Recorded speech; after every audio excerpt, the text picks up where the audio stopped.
P J Vincent, അവിടെ ന്യൂനപക്ഷങ്ങളുടെ ആരാധനാലയങ്ങൾ കയ്യേറുന്നു, അത് ആക്രമിക്കപ്പെടുന്നു, അവരെ അങ്ങേയറ്റം അരികവൽക്കരിക്കുന്നു, അവരെ ചാപ്പകുത്തുന്നു, രാജ്യത്തിൻ്റെ ശത്രുക്കൾ എന്ന് പറയുന്നു. എന്താണ് ഈ പറഞ്ഞ പ്രതിഷേധവുമായി രംഗത്തിറങ്ങിയാൽ രാജ്യദ്രോഹ കുറ്റമടക്കം കരിനിയമങ്ങൾ അവർക്കുമേൽ ലംഘിക്കുന്നു, നിർബാധമായ മനുഷ്യാവകാശ ലംഘനം അവിടെ നടക്കുകയാണ്.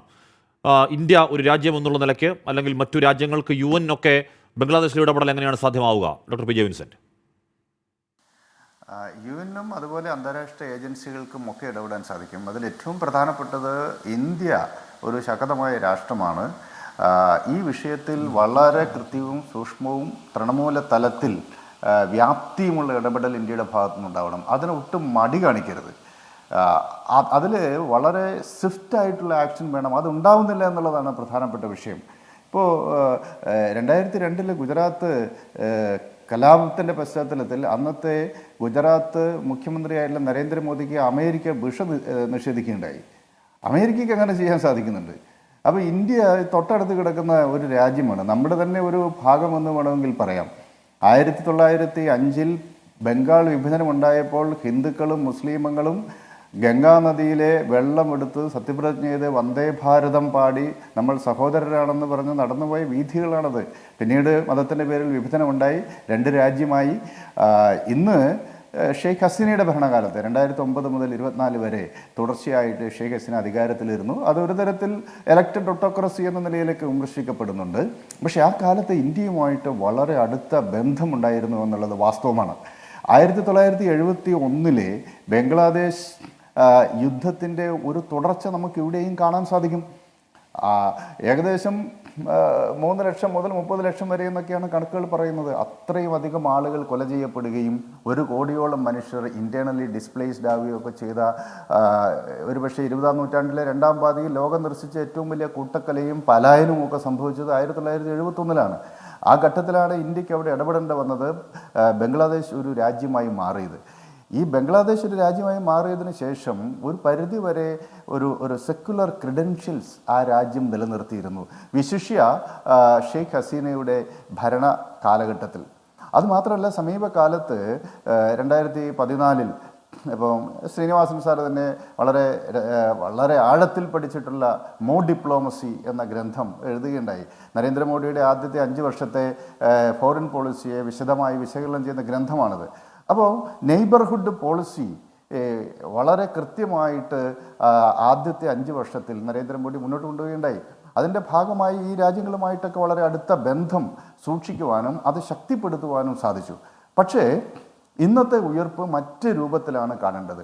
1971 സംഘർഷത്തിൽ അവിടുത്തെ ബീഹാറി മുസ്ലിമുകൾ ബീഹാറിൽ നിന്ന് പാകിസ്ഥാനിലേക്ക് വിഭജന കാലത്ത് മൈഗ്രേറ്റ് ചെയ്ത മുസ്ലിമുകളാണ്. അവരെ ബീഹാറികൾ എന്ന പേരിൽ അറിയപ്പെടുന്ന ആ വിഭാഗം, അതുപോലെ അൽ ബദർ, അൽ ഷാം, ജമാഅത്തെ ഇസ്ലാമി, അതുപോലെ പാകിസ്ഥാൻ സൈന്യം, ഇവരെല്ലാം കൂടെ ചേർന്നിട്ടാണ് ബംഗ്ലാദേശീയവാദികളെയും അവിടുത്തെ ന്യൂനപക്ഷമായ ഹിന്ദുക്കളെയും വംശീയമായ ഉന്മൂലനം നടത്തിയത് 1971.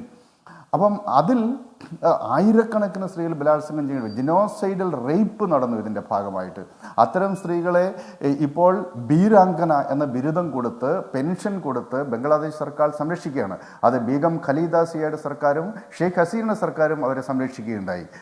അതേസമയം മാത്രമല്ല, അന്ന് ഈ ബംഗ്ലാദേശ് വിമോചന കാലത്ത് പാകിസ്ഥാൻ പട്ടാളത്തോടൊപ്പം ചേർന്നിട്ടുള്ള ബീഹാറി മുസ്ലിമുകൾക്ക് 2008 മാത്രമാണ് അവിടെ പൗരത്വം കിട്ടിയത്. ഇപ്പോഴും ആ കുറ്റകൃത്യങ്ങളിൽ ഏർപ്പെട്ട ജമാഅത്തെ ഇസ്ലാമിയുടെ പല സമുന്നത നേതാക്കളെയും വിചാരണ ചെയ്ത് ശിക്ഷിക്കുന്ന ഒരു സാഹചര്യമുണ്ടായി. ഇത്തരം ഒരു പശ്ചാത്തലത്തിലാണ് കഴിഞ്ഞ ഷെയ്ഖ് ഹസീന ഗവൺമെൻറ്റിനെതിരായിട്ട് ഉയർപ്പുണ്ടാവുന്നത്.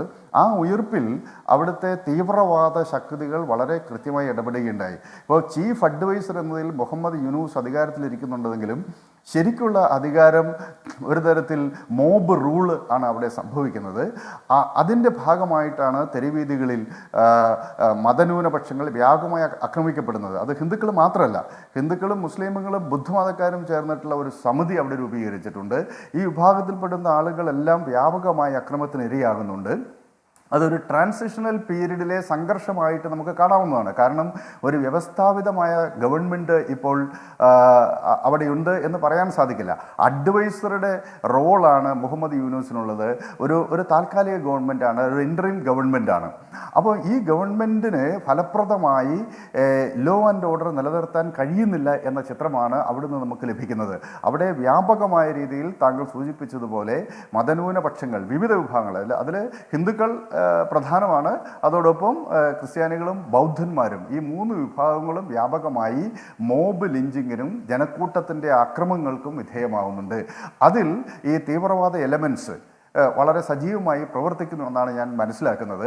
1971 പാകിസ്ഥാനോടൊപ്പം ചേർന്ന് പ്രവർത്തിച്ച ഏറ്റവും പ്രധാനപ്പെട്ട ഒരു സംഘമായിരുന്നു ബംഗ്ലാദേശിലെ ജമാഅത്തെ ഇസ്ലാമി. ഇപ്പോൾ അവാമി ലീഗും ബംഗ്ലാദേശ് നാഷണലിസ്റ്റ് പാർട്ടി BNPയും കഴിഞ്ഞാൽ ബംഗ്ലാദേശിൽ ഏറ്റവും അധികം ജനസ്വാധീനമുള്ള ഒരു പാർട്ടിയാണ് അവർ.